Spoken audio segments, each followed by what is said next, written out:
ऋषि पंचमी व्रत कथा। ऋषि पंचमी व्रत कथा कहानी। भाद्रपद के शुक्ल पक्ष के गणेश चतुर्थी के बाद ऋषि पंचमी का व्रत रखा जाता है। इस दिन सप्त ऋषियों की पूजा करते हैं। ऋषि पंचमी पर कश्यप ऋषि की जयंती रहती है। इस दिन महिलाएं परिवार की सुख शांति और समृद्धि के लिए व्रत रखती हैं।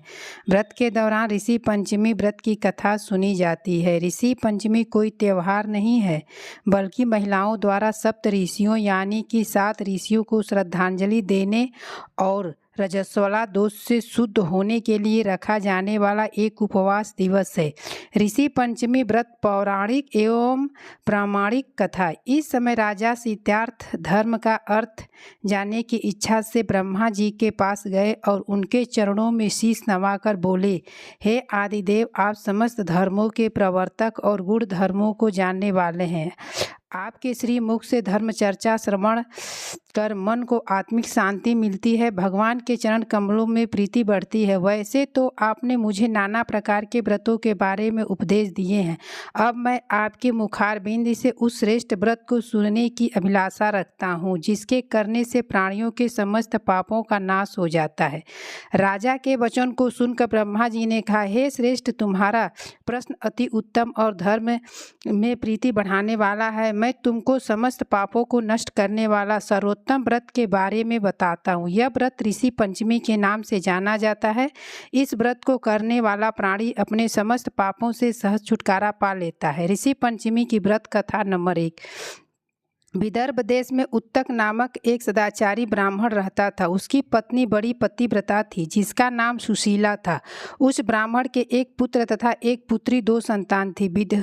विवाह होने योग्य पर अपने संतान कुल शीघ्र वर के साथ कन्या का विवाह कर दिया। दैव योग से कुछ दिनों बाद वह विधवा हो गई। दुखी ब्राह्मण दंपति कन्या सहित गंगा तट पर कुटिया बनाकर रहने लगे। एक दिन ब्राह्मण कन्या सो रही थी, उसका शरीर कीड़ों से भर गया। कन्या ने सारी बात माँ से कही। माँ ने पति से सब कहते हुए पूछा, प्राणनाथ, मेरी साध्वी कन्या की यह गति होने का क्या कारण है? उत्तक ने समाधि द्वारा इस घटना का पता लगाकर बताया, पूर्व जन्म में भी यह कन्या ब्राह्मणी थी। उसने रजस्वला होते ही बर्तन छू लिए थे। इस जन्म में भी इसने लोगों का देखा देखी ऋषि पंचमी का व्रत नहीं किया, इसीलिए इसके शरीर में कीड़े पड़े हैं। धर्मशास्त्रों की मान्यता है कि रजस्वला स्त्री पहले दिन चंडालिनी, दूसरे दिन ब्रह्मघातिनी तथा तीसरे दिन धोबिन के समान अपवित्र होती है। वह चौथे दिन स्नान करके शुद्ध होती है। यदि यह शुद्ध मन से अब भी ऋषि पंचमी का व्रत करे तो इसके सारे दुख दूर हो जाएंगे और अगले जन्म में अटल सौभाग्य प्राप्त करेगी। पिता की आज्ञा से पुत्री ने विधि पूर्वक ऋषि पंचमी का व्रत एवं पूजन किया। व्रत के प्रभाव से वह सारे दुखों से मुक्त हो गई। अगले जन्म में उसने अटल सौभाग्य सहित अक्षम सुखों का भोग मिला। ऋषि पंचमी की व्रत कथा 2। सतयुग में विदर्भ नगरी में सेनजीत नामक राजा थे। वह ऋषियों के समान थे। उन्हीं के राज में एक कृषक सुमित्र था। उसकी पत्नी जयश्री अत्यंत पतिव्रता थी। एक समय वर्षा ऋतु में जब उसकी पत्नी खेती के कामों में लगी हुई थी तो रजस्वला हो गई। उसको रजस्वला होने का पता लग गया, फिर भी वह घर के कामों में लगी रही। कुछ समय बाद वह दोनों स्त्री पुरुष अपनी अपनी आयु भोग कर मृत्यु को प्राप्त हुए। जयश्री तो कुतिया बनी और सुमित्र को रजस्वला स्त्री के संपर्क में आने के कारण बैल की योनि मिली। क्योंकि ऋतु दोष के अतिरिक्त इन दोनों का कोई अपराध नहीं था, इसी कारण इन दोनों को अपने पूर्व जन्म का समस्त विवरण याद रहा। वे दोनों कुतिया और बैल के रूप में उसी नगर में अपने बेटे सुमित्र के यहाँ रहने लगे। पूर्व सत्कार करता था। अपने पिता के श्राद्ध के दिन उसने अपने घर ब्राह्मणों को भोजन के लिए नाना प्रकार के भोजन बनवाए। जब उसकी स्त्री किसी काम के लिए रसोई से बाहर गई हुई थी तो एक सर्प ने रसोई की खीर के बर्तन में विष वमन कर दिया।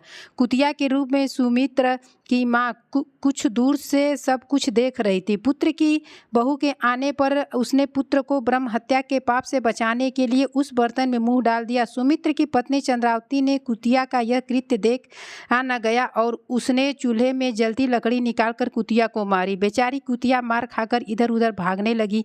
चौके में जो जूठन आदि बची रहती थी वह सब सुमित्र की बहू उस कुतिया को डाल देती थी, लेकिन क्रोध के कारण उसने यह भी बाहर फेंकवा दी।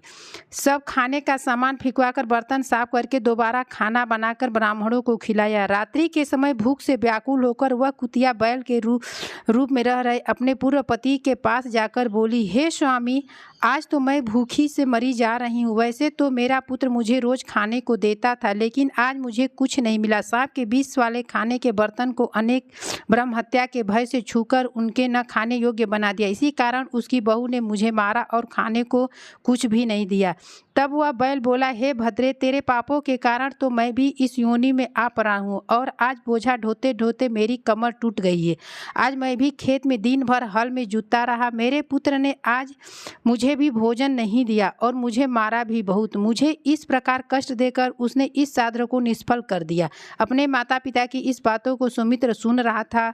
उसने उसी समय दोनों को भरपेट भोजन कराया और फिर उनके दुख से दुखी होकर वन की ओर चला गया। वन में जाकर ऋषियों से पूछा कि मेरे माता पिता किन कर्मों के कारण इस नीची योनि को प्राप्त हुए हैं और अब इस प्रकार से उनको छुटकारा मिल सकता है। तब सर्वतमा ऋषि बोले, तुम इनकी मुक्ति के लिए पत्नी सहित ऋषि पंचमी का व्रत धारण करो तथा उनका फल अपने माता पिता को दो। भाद्रपद महीने की शुक्ल पंचमी को मुख शुद्ध करके मध्याह्न